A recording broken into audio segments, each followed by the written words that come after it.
আসসালামু আলাইকুম প্রিয় শিক্ষার্থীরা। স্বপ্নদাতা রাজশাহী বিশ্ববিদ্যালয় তাদের জন্য কিন্তু ভিডিওটা খুবই গুরুত্বপূর্ণ, কারণ কিছুদিন পরে কিন্তু আমাদের রাজশাহী বিশ্ববিদ্যালয় এ ইউনিটের ভর্তি পরীক্ষা এবং সি ইউনিটের ভর্তি পরীক্ষা।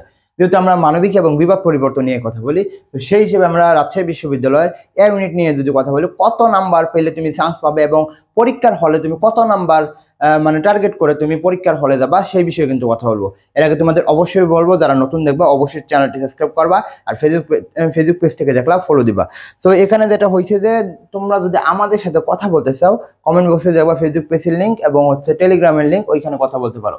দেখো রাজশাহী বিশ্ববিদ্যালয় কত নাম্বার টার্গেট করতে হবে, যেহেতু আমরা বিগত 2 বছর আমরা দেখতে পাচ্ছি যে রাজশাহী বিশ্ববিদ্যালয়ে কিন্তু মোটামুটি প্রশ্নটা স্ট্যান্ডার্ড মানের হওয়ার কারণে কিন্তু আমরা এ ইউনিটের কত দেখতে পারতেছি 50+ হলে কিন্তু আমাদের ক্ষেত্র বিশেষে চান্স হয়ে গেছে। তো এই বছর কি হতে পারে, যেহেতু এই বছর হচ্ছে বিভাগীয় পর্যায়ে পরীক্ষাগুলো হচ্ছে, প্লাস হচ্ছে যে এখানে কিন্তু এবারে দুইটা শিফটে পরীক্ষা হবে। তো এই বছর কি হতে পারে সেই বিষয়ে কিন্তু কথা বলবো। এর আগে তোমাদের যেটা সুখবর, সেটা হচ্ছে যে আমাদের কিন্তু ইতিমধ্যেই গুচ্ছ, রাবি এবং রাজশাহী বিশ্ববিদ্যালয়ের যে 99 টাকার কোর্স, অর্থাৎ এক্সাম বেস 99 টাকা দিয়ে কিন্তু তোমরা ভর্তি হতে পারতেছ। যারা যারা ভর্তি হতে চাও দ্রুত নক দিবা, কারণ হচ্ছে এখানে পরে আর শুধু হচ্ছে না, কিছুদিন পরে পরীক্ষা, মডেল টেস্ট থেকে শুরু করে সকল কিছু পাবা আমাদের এখানে দেওয়া রয়েছে। জাস্ট বলবো যে তোমরা হোয়াটসঅ্যাপে নক দিবা, তাহলে হবে। তো আমাদের এখানে মেইন বিষয়টা আমরা কথা বলবো যে কত নাম্বার পেলে তুমি চান্স পেতে পারো, এবং সাজেশন নিয়ে কথা বলবো, কিভাবে পাবা সকল বিষয়ে কথা বলবো। তো এখানে যদি কথা বলি এ ইউনিটে যেহেতু দুইটা শিফটে পরীক্ষা হয়, তো এখানে যেটা হয়েছে এই বছর কিন্তু তাহলে কত যে আমরা দেখতে পারবো যে মোটামুটি রাজশাহী বিশ্ববিদ্যালয়ে কিন্তু কাটমারটা কিরকম হতে হবে বা হতে পারে।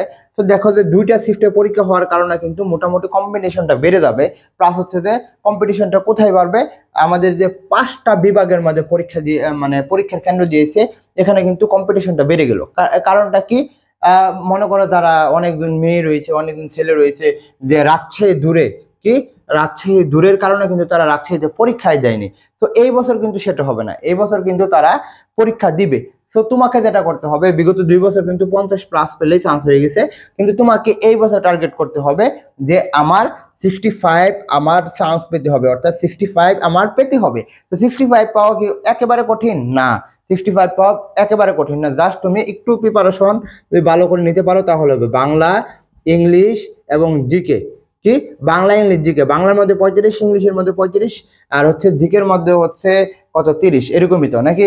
তো আমরা এখানে দেখতে পারবো যে বাংলার মধ্যে তুমি যদি 25 তুলতে পারো, কারণ বাংলাটা সহজ হবে, ইংলিশের মধ্যে তুমি 20 তুলতে পারো, কারণ ইংলিশটা কি পড়বা, গ্রামাটিক্যাল পার্ট, ভোকাবুলারি পার্ট, এবং জিকেটা তুমি এই বছর একটু রিসেন্টটা পড়ে আসিও, কি রিসেন্ট জিকেটা পড়ে আসিও, প্লাস হচ্ছে যে কি কি পড়তে হবে আমরা দেখানোর চেষ্টা করতেছি। আবারও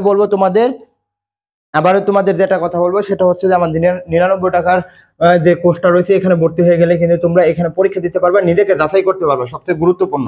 তো এই ইউনিটের জন্য কিন্তু এইগুলো টপিক পড়লেই হয়ে যাবে, অর্থাৎ গ্রামাটিক্যাল পার্ট মোটামুটি সকল বিশ্ববিদ্যালয়ের সেম, কিন্তু 100% আসবে হচ্ছে comprehension, parts of speech, narration, right form of verb, conditional sentence মোটামুটি আসে, এখান থেকে শুধুমাত্র ক্লোজটা পড়ে যাবা। পরে এখান থেকে শুধুমাত্র ভোকাবুলারি টাইপের মধ্যে সিনোনিম, অ্যান্টোনিম, আর পড়ে দেবা কি স্পেলিং আমরা শুরু করে লিখলাম, প্লাস হচ্ছে যে আমাদের পড়তে হবে প্রিপোজিশন, PREPOSITION, প্রিপোজিশন। এইগুলো টপিক যদি পড়ে দিতে পারো, ইনশাআল্লাহ তোমাদের আর কোনো সমস্যা হবে না। তো বাংলার জন্য কি পড়বা, বাংলার জন্য এখানে সংক্ষিপ্ত সিলেবাসের হচ্ছে যে কি বলা হয়, সংক্ষিপ্ত সিলেবাসের গদ্য পদ্য নাটক উপন্যাস পড়বা। ওইখান থেকে তুমি দেখতে পারবে যে এখান থেকে 10 নম্বরের মতন তুমি কমন পেয়ে যাবা। আর বাকি যেগুলো হবে 10 নাম্বার বলতে 10টা আসবে, 10টা মানে তোমার কত নাম্বার, মোটামুটি 12.5 নাম্বার, 1.25 করে দিও তো। আর প্লাস হচ্ছে তোমরা এইগুলো টপিক করতে, সমাজ পড়তে হবে মাস্ট, শব্দ, উপসর্গ, আর পরে পড়তে হবে কি উচ্চারণ, সন্ধি, পদ, বাক্য প্রকরণ, বানান, শুদ্ধিকরণ, এইগুলো বিষয় যদি পড়ে দিতে পারো এগুলো কিন্তু আসবে। আমরা যে বি ইউনিটে যেগুলো বলছিলাম, বি ইউনিটে যে টপিক থেকে প্রশ্ন আসছে এগুলো থেকে আসছে, এবং আমাদের পেড বেসে কিন্তু ওইগুলো পড়াইছে। সো তোমরা কিন্তু 99 টাকায় ভর্তি হতে পারো। জিকের জন্য আমরা সাজেশনের কথা বলছি, জিকের জন্য আমরা প্রথম কি বললাম, রিসেন্ট জিকে, এবং হচ্ছে যে এইগুলো বিষয় পড়তে হবে। বাংলাদেশের মুক্তিযুদ্ধ, আলোচিত যুদ্ধ অর্থাৎ ইসরায়েল এবং ফিলিস্তিনি যুদ্ধ থেকে প্রশ্ন আসবে, বাংলাদেশের নদ নদী থেকে প্রশ্ন আসবে, ক্ষুদ্র নৃগোষ্ঠী থেকে প্রশ্ন আসে, পরে আন্তর্জাতিক সংস্থা থেকে প্রশ্ন আসে, ব্যক্তিত্ব উক্তি থেকে প্রশ্ন আসে, পরে হচ্ছে কি আমাদের মুঘল শাসন, মুঘল সাম্রাজ্য, বাংলাদেশের বিভিন্ন সম্পদ, এগুলো থেকে কিন্তু প্রশ্ন আসে এবং এই বছর কিন্তু রিসেন্ট দিকে থেকে আসার খুবই সম্ভাবনা রয়েছে। তো সকলকে বলবো চ্যানেলটি সাবস্ক্রাইব করে পাশে থাকতে, আর যারা আমাদের সাথে প্রস্তুতি নিতে চাও দ্রুত নক দাও হোয়াটসঅ্যাপে। এই বলে আমি শেষ করছি। আসসালামু আলাইকুম।